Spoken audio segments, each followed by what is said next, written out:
MySpace. They were too customizable. Too much too soon. They imploded. YouTube. At the time, putting video on the internet costed lots of money to stream video. Then YouTube found a way to use video as a free service because they were owned by Google. Wow. Much search. So metadata. Plenty scarce data centers. Much video analytics. Facebook. Parts from their motto, they bragged such in the beginning. Move fast and break things. Allegedly, like what kind of things did they break? Instagram. Allegedly. How did some influencers become so popular all of a sudden? Were they really that influential? And are there tiers on social media? This is the 2010s, when shady propaganda and lies from other platforms plus many YouTube channels' own sins caused me to dislike and stay away from the YouTube platform. Most basic history of American social media that matters to me. Generation 1, Internet infancy, AOL, Netscape, Internet Explorer, Google. Generation 2, desktop computers and social media noobs, MySpace, YouTube, Facebook. Generation 3, rise of smartphones, vlogging and influencers, iPhone, Android, Instagram, Square, still photos, video channels via YouTube, original and efficient Twitter, Reddit, Dig, et al. Generation 4, live streaming, TikTok, Twitch, and gaming et al. The pandemic and Zoom. YouTube won this thing with my memory banks being enabled again. At the confusing start, I was Mr. Gibberish that first year. I was feeling myself getting frustrated by being confused, and I couldn't really explain what I was trying to communicate. Really easy number memory was not easy for me. Getting lost in simple stuff that was iPhone related, like not remembering if the current command prompt was properly selected in or not. Those were the days at the boardwalk, and it had a really nasty buffet upstairs. I remember one time it was like $3 for the buffet. I went there once with friends, and as the guy was giving us our omelet, he said, "Watch out, it's a little bit runny." And so that's the sign of a good omelet. Most of that first year, I was mostly in bed because our facility had so many quarantine weeks that turned into quarantine months. The pandemic, when you're in a healthcare facility with not enough staff, it was living a nightmare. They didn't have enough experienced workers, so I was stuck in bed wearing masks.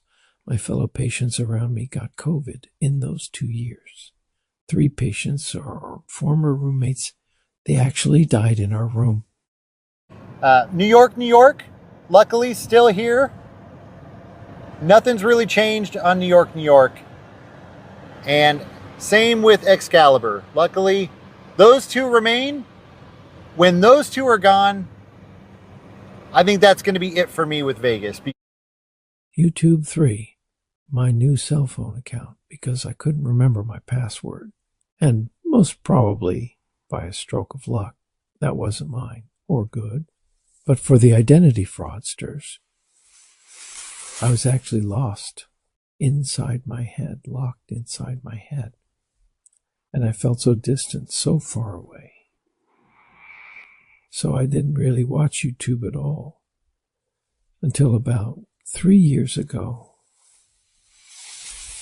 I did not think that YouTube was a premium level social media platform.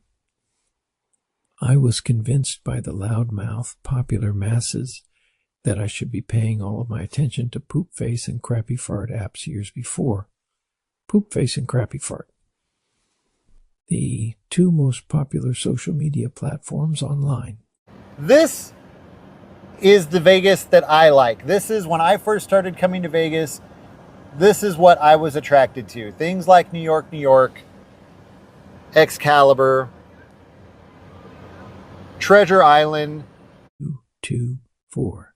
So for years, I wasted my life scrolling through those endless feeds there. I don't want to say much more, but when I malfunctioned my brain, that was the best thing that truly happened to me. Even if I had some seriously dead brain cell issues that needed the most immediate attention. But My brain was thinking differently now. Somehow, it just did. Hotels with a fun theme, and now they're trying to get rid of all that. They want to get rid of the family-friendly theme. Tube 5. Like big parts of my brain that were lost by physical trauma. Real psychological roadblocks in my emotional, human behavioral mindset.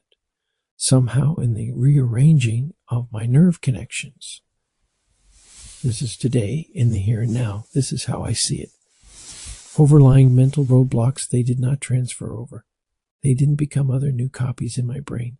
They came without the extra baggage, like how I actually do things, that is, to take action with everything in my life. It became a start again moment, a hard reset in my memory banks. It's not an easy play again, yet another play again button push. Like a losing the how-to instruction book on doing personal daily routines. I had to relearn how to do a lot of everything from my first 2 years.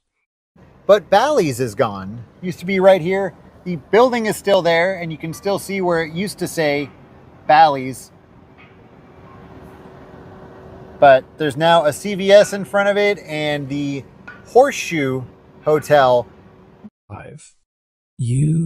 Tube 6.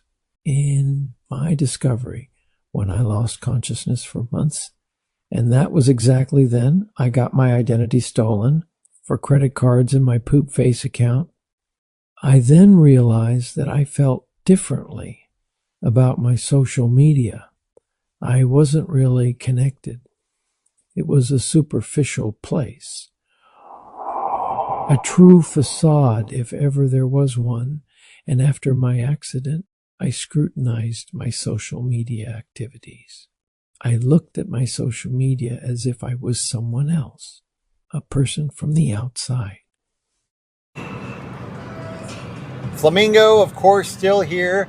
Now, my wife actually just kind of schooled me. I didn't know this because, like I said, I missed out on 80s Vegas. I didn't come here until like the late 90s, early 2000s. She said she came here as a kid in the late 80s, and there was no New York, New York. There was no Paris. Was there Excalibur? Yeah. Okay, there was no Bellagio. I couldn't get into my accounts, the two big platforms everyone else was socializing in, but also I was more or less a common reader. I didn't make media content. I was busy working for the man. And those social media charlatans, they didn't try to help me sort it out, really. It was even hard to get someone to reply to my emails.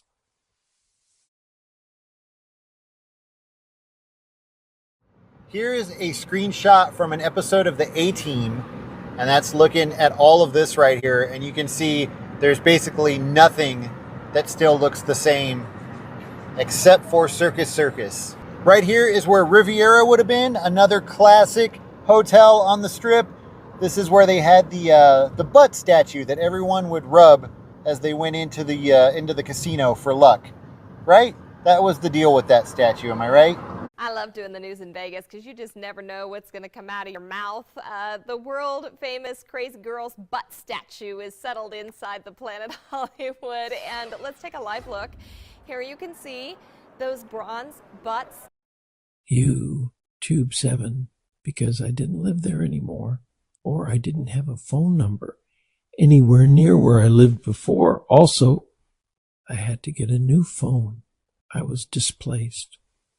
Anyway, I couldn't get back to my old place, or even a believable place. To them, I was probably another scammer. How do we know who you really are? To them, I was a nobody customer. And on top of that, I couldn't speak competently and comprehensively, so I was not convincing. Probably to them, I sounded like the real scammer from another country, pretending to be a scammed customer. So I let it go. That made me think a definite choice was made for me, to help me.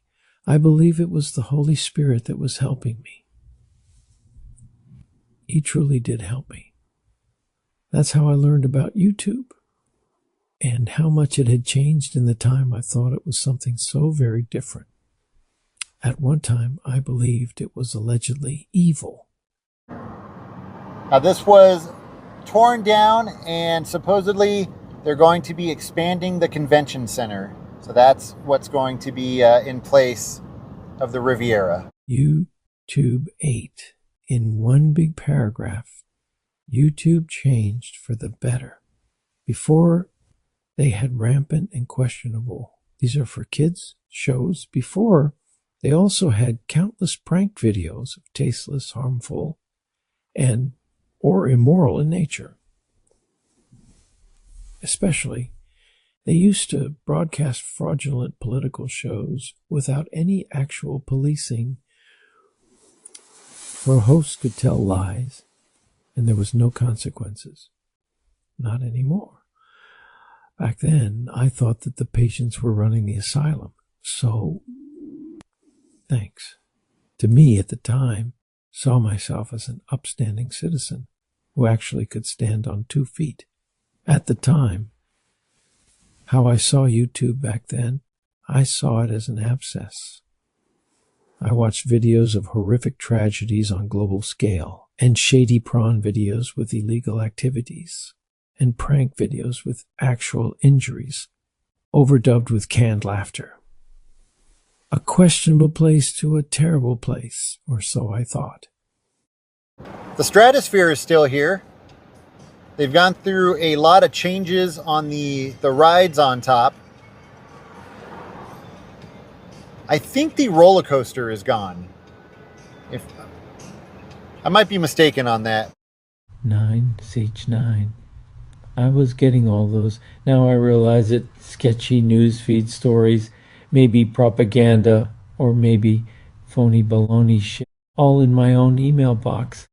I was poisoning myself, but I didn't know that yet until I had the accident, and also I was hacked, so I couldn't log into it. Yes, that was the best thing that happened to me since I got locked out of my Poopface account.